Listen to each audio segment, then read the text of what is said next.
नमस्कार दोस्तों, मेरे चैनल अनुभूति दिल से मैं आप सब लोगों का बहुत बहुत स्वागत है।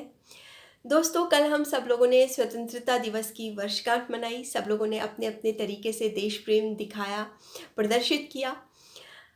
मात्र 1 या 2 दिन के लिए देश के प्रति इस तरह से अपना देश प्रेम दिखाना या प्रदर्शित करना क्या सच में देश प्रेम है? शायद नहीं। अगर मैं आज की युवा पीढ़ी की बात करूं तो उनके लिए ये राष्ट्रीय पर्व मात्र छुट्टी का एक बहाना है। उनको आज़ादी का संघर्ष कैसा था, आज़ादी के संघर्ष में किन क्रांतिवीरों ने अपनी कुर्बानियाँ दी, किस तरह से देश आज़ाद हुआ, क्या-क्या सहा इस देश ने, उनको बिल्कुल भी नहीं पता। और जिस पीढ़ी को ये सब बातें नहीं पता, तो हम उनसे क्या अपेक्षा करेंगे कि उन्हें आज़ादी की कीमत पता होगी।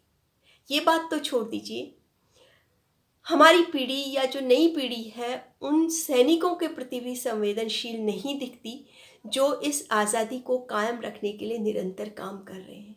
अगर हम उनसे बात करते हैं सेना की, अर्धसैनिक बल की, तो उनका एक ही उत्तर होता है कि सब लोग अपना काम कर रहे हैं। जी हाँ, हर कोई अपना काम कर रहा है, लेकिन एक सैनिक का, एक अर्धसैनिक बल का काम जितना मुश्किलों भरा है, जितना कठिनाइयों भरा है, जिस तरह की परिस्थितियों में वो काम कर रहा है, उससे ज़्यादा मुश्किल काम कोई भी नहीं है। ऐसे में अगर हम अपनी आज़ादी को कायम रखना चाहते हैं, सुरक्षित रहना चाहते हैं अपने घरों में, देश के अंदर, तो हमें इन सैनिकों का मनोबल हमेशा ऊँचा रखना पड़ेगा। उसके लिए आपको ज़्यादा कुछ नहीं करना है। मैं कुछ छोटी-छोटी बातें बताऊँगी जिनको आपने ध्यान देना है। जैसे कि आपको पता ही है कि जब सैनिक कोई छुट्टी आता है, कई बार उसको रिज़र्वेशन नहीं मिलता है, सीट नहीं मिलती है। अगर हम ऐसे में किसी सैनिक को देखें कि उसके पास सीट नहीं है, अगर हम अपनी एक सीट उसको सम्मान के रूप में दे देंगे, तो ये सबसे बड़ा देश प्रेम होगा।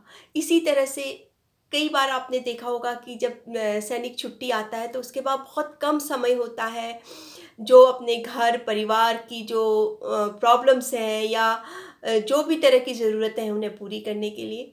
तो अगर हम किसी सैनिक को देखें, अगर वो उसको सम्मानपूर्वक हम उसे हर जगह पहले जाने का मौका दें या उसको पहले जो भी उसके कार्य हैं, चाहे वो कोई भी ऑफ़िस हो, हॉस्पिटल हो, सम्मानपूर्वक उसे पहले कार्य करने का मौका दें, तो ये देश प्रेम होगा। और उसका परिवार जो पीछे छूट जाता है, अगर हमें कहीं उसको मुश्किलों में दिखता है, तो हम उसकी सहायता करें, वो भी बिना किसी स्वार्थ के, तो ये सच्चा देश प्रेम होगा। इस तरह से कई बार लोग कहते हैं कि सैनिकों को ये सुविधाएँ हैं, ये उनके पास फैसिलिटीज़ हैं। अगर मैं बात करूँ कि उन फैसिलिटीज़ या उन सुविधाओं की, तो वो सुविधाएँ नगण्य हैं उसके तुलना में जिन परिस्थितियों में एक सैनिक काम कर रहा होता है। अगर आपको यकीन नहीं है तो आप उन परिस्थितियों में एक बार खुद जाके देखें, तब आप भी इस बात को मानने लगेंगे कि ये सुविधाएँ बिल्कुल भी कुछ नहीं है एक सैनिक के समर्पण के लिए, एक सैनिक की कुर्बानी के लिए जिस तरह की परिस्थितियों में है वह काम कर रहा है। और ये हमारे देश में क्यों नहीं हो सकता? कई देश हैं जो सैनिकों के सम्मान में इस तरह के काम कर रहे हैं।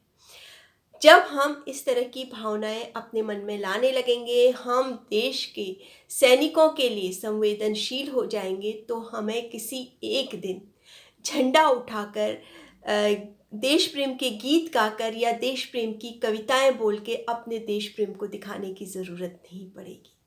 क्योंकि देश प्रेम एक दिन से नहीं, पूरे साल, पूरी ज़िंदगी अपने अंदर देश प्रेम की भावना को लेकर ही सफल हो सकता है।